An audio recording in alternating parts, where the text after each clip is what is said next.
Hey everyone, welcome back to the channel. My name is Callum and I have a new episode for the Coldwater Fall Zoo. Witness the breathtaking beauty of the Himalayas brought to life with the first major animal zone of the zoo, the Himalayan trek.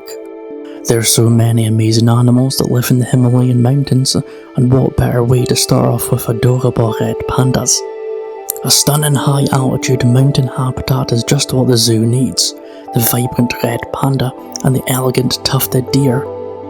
With Coldwater Falls switched to a more colder climate design, there was absolutely no way I could delay this Himalayan themed area for any longer.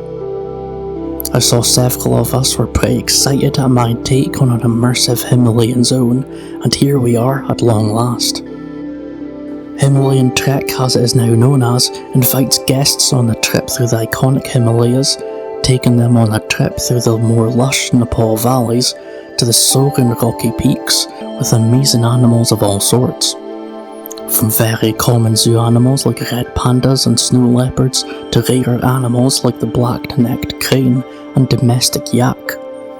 This episode I am expanding the left side entrance of the Coldwater Falls Zoo to include this new area, starting with an intriguing custom sign very heavily inspired, by the Asian Highlands entrance at the Henry Durley Zoo. Surely there is little guarantee we'll ever see a true recreation of the Henry Durley Zoo Asian Highlands, but we can sure expect to see my take on such a theme, using Omaha as the backbone of inspiration. The highlight of this custom sign is absolutely creating this art-shape artwork of a mountain landscape. The tricky process of layering lots of different sized common art shapes allows me to create this art to greatly enhance the appeal of visiting the Himalayan trek. 4 layers of different colours come together for a realistic depiction of a mountain landscape. The most important part is absolutely keeping the design as neat as possible, using the curves of the comma shapes where absolutely necessary. The foreground with the forest is rather messy as it represents a pine forest outline, whereas great care is needed to create the 3 layers of hills and mountains. The focal point being the snow-capped mountain is the most challenging as it needs a 2-colour tone design to bring out the mountain ridges and icy slopes rather than just a single flat white silhouette. These icy blue lines in part of the mountain may not look as impressive up close, but when viewing the sign from a guest perspective, it really does make a difference. Along with the mountain artwork, the Himalayan Trek sign also includes this slightly messy custom font, which kind of is similar to those wild exploration style fonts. These LED strips with their 0.25 meter length are pretty handy to have for simpler custom fonts, especially since the in-game font is way too big for a realistic sign size. When testing out the normal 2D font, the word of Himalayan took up the entire sign size, which obviously ruins the entire look I have going on. Next of note, which is a very common sight in any Asian Highlands themed area, are these colourful flags. These flags are called prayer flags and are a prominent cultural and spiritual symbol of the Himalayan region. These flags come in a set of 5, where each colour represents the elements: blue for sky, white for air, red for fire, green for water, and yellow for earth. These flags are often hung on mountain passes and peaks to spend blessings of peace and compassion on the wind. The flags themselves are not used to carry prayers to the gods, but rather Tibetans believe the prayers will be blown by the wind to spread goodwill wherever the wind blows. While pretty much a decorative element in zoo design, it does have an interesting insight into key elements of Tibetan Buddhist traditions. Moving on to the first animal build this episode is pretty much what we consider a filler animal habitat, but an important one nonetheless. This is a small-ish wetland habitat for the black-necked crane, Tibet's national bird, and a symbol of the Tibetan plateau. This crane species offers a unique bird for the Himalayan trek that is present as a modded animal. Other birds, such as the Himalayan winnow and the bearded vulture, would also be fantastic additions, but sadly no mods exist of them just yet. So the black-necked crane is an elegant bird of the Himalayan region. It is the only alpine member of the crane family and is revered in Buddhist traditions and culturally protected across its range. Boasting a similar appearance to the red-crowned crane, the black-necked crane has a more prominent black neck and head, hence the name. Black-necked cranes spend summers on the high-altitude Tibetan plateau, where they breed in alpine meadows, wetlands, and agricultural fields. Even being adapted to this harsh environment is too much for this bird, where in winter they will migrate to sheltered valleys or lower altitudes. Their diet is quite an interesting one. They will eat plant roots, worms, insects, fish, frogs, and small rodents. That's the normal part. They will also eat fallen grains of barley, oats, and buckwheat, and will at times also dig up and feed on potatoes, carrots, and turnips. This diet can directly reflect their population threats, or habitat modification by draining of wetlands and lakes, and heavy agricultural industry threaten the future of this crane species. In many areas they are also preyed on by domestic dogs. Dogs belonging to herders are a major threat to young cranes. Black-necked cranes have developed a natural response to this by building their nests in deep waters to minimise disturbance during breeding. These threats are widespread and ever-growing despite the cultural status of the black-necked crane. While the crane species is found throughout India, Bhutan and China, Bhutan has taken special steps to ensure the protection of the cranes. Bhutan founded the Royal Society for the Protection of Nature in the 1980s with a key focus on the black-necked crane, where they made the bird totally protected by law, prohibiting all hunting on the species since. One of the most important cultural aspects of the black-necked crane in Bhutan is the Black-necked Crane Festival, which is held every November on the grounds of the Ganten Monastery. This one-day festival celebrates the arrival of the cranes to their wintering grounds, which start arriving in late October. This festival is very popular, inviting large crowds of local people and tourists to celebrate the crane-related festivities. Next up is preparing the entrance for the addition of the red panda habitat. To complete this, their shelter building is a key part of the entrance design. The red Panda Shelter building is a classic example of Nepal village architecture, showcasing the diverse range of buildings found across the Himalayas. This will be just one example found through the Himalayan trek, as representing authentic architecture is a favourite of mine. Nepal village architecture focuses on utilising local materials such as stone, mud, timber and thatch to build residential houses. The specific designs of these can vary across regions, adapting to the local climate and resources available. The design I have chosen for the red pandas is the hill architecture of the Annapurna region, specifically from the village of Gandruk, under the shadow of the infamous Annapurna mountain range. Gandruk architecture often features two-storey stone houses, slate roofs, thick walls for insulation, carved wooden windows, all of which reflects the Gurung culture. These traditional houses are adapted to the mountainous environment with compact designs to retain as much heat as possible during the winter months. In Gandruk, each house is carefully planned on the hillside to ensure each house receives plenty of sunlight without blocking one another. However, with this village being a pretty popular tourist destination, modern accommodations are on the rise to accommodate tourists. This does mean there is a natural upset in the balance of catering to economic growth and preserving the cultural aspect of traditional houses. Let's get to the star of the entrance now. This is the red panda habitat, who share their space with tufted deer, an interesting but also realistic mix that quite a few zoos do this. I don't want this habitat to just be any old red panda build with a flat forest and a couple climbing frames.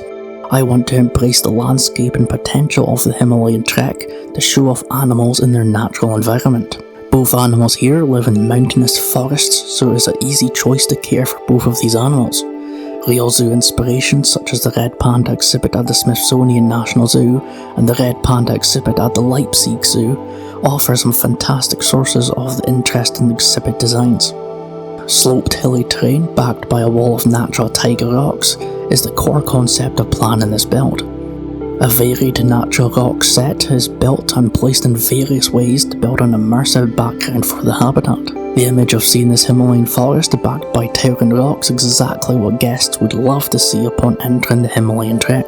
Thankfully, my set of 8 tiger rocks provides a detail-rich rock wall that is also low in piece count. With plenty of rock work to do, let's learn about the interesting inhabitants of this habitat, starting off with the more unknown animal, the tufted deer. I should make it clear first, however, not every animal present in the Himalayan trek is actually a Himalayan animal, but rather following what animal species a North American zoo would realistically display in such an area. The first of which, the tufted deer, is not a deer species found in the Himalayan region.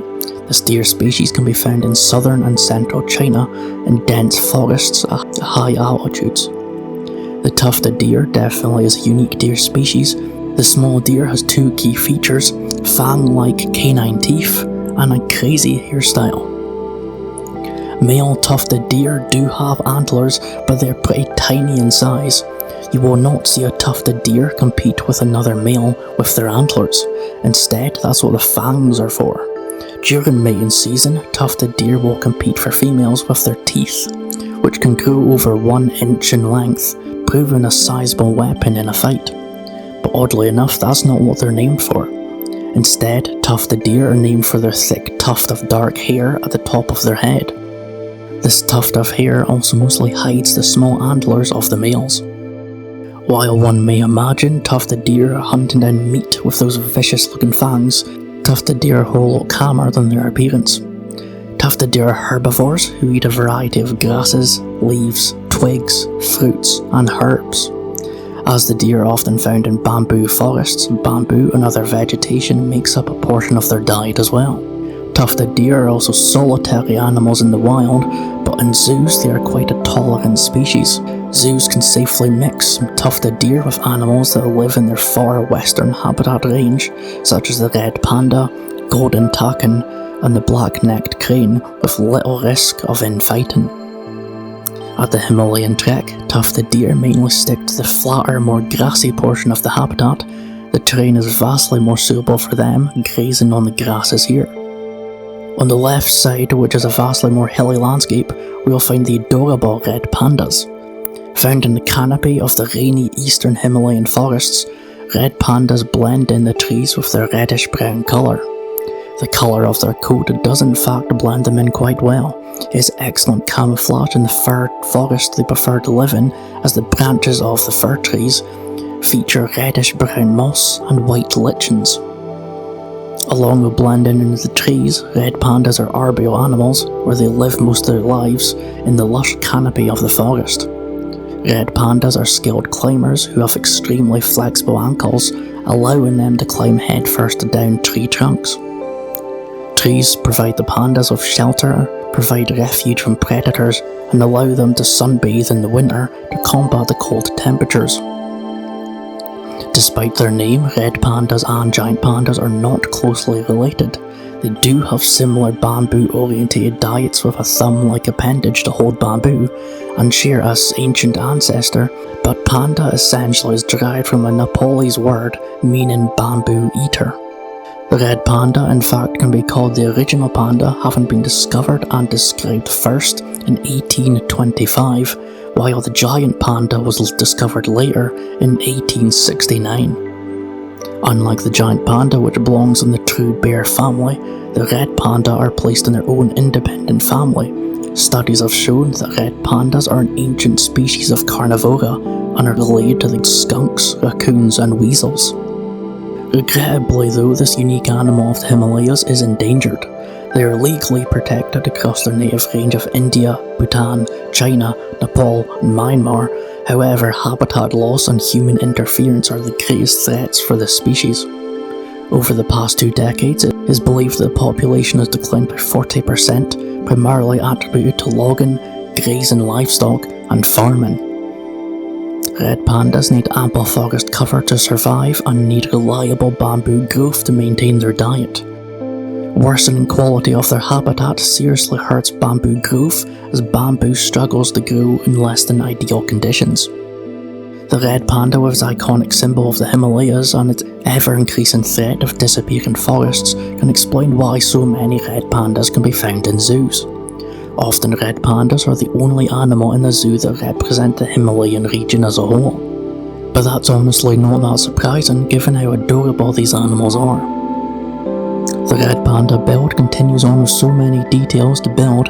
I'll return with commentary at the end of the build for the first tour of the Himalayan trek.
Let's start the tour of this episode now. We start just outside the entrance Visitor Centre, which is still a work in progress. But work on the monorail ride has in fact started, the modern green monorail track that winds around the entrance.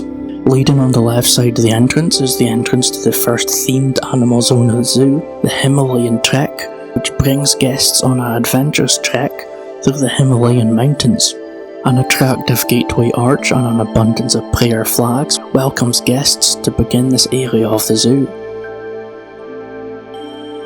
First up, we get a great view into the red panda and tufted deer mixed habitat. This more open section of the habitat is home to the tufted deer, a small deer species with a distinct tuft of hair from China. Lush temperate foliage and hilly terrain showcases an exciting look into the style of habitats we would expect to see throughout the Himalayan trek.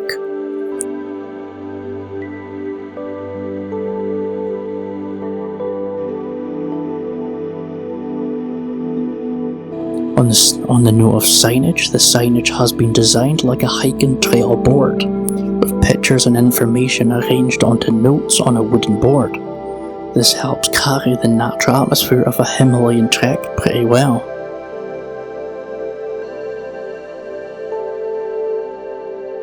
Opposite the tufted deer, we get a look into one of the bird species of the Himalayas. This is the black-necked crane, the only alpine member of the crane family.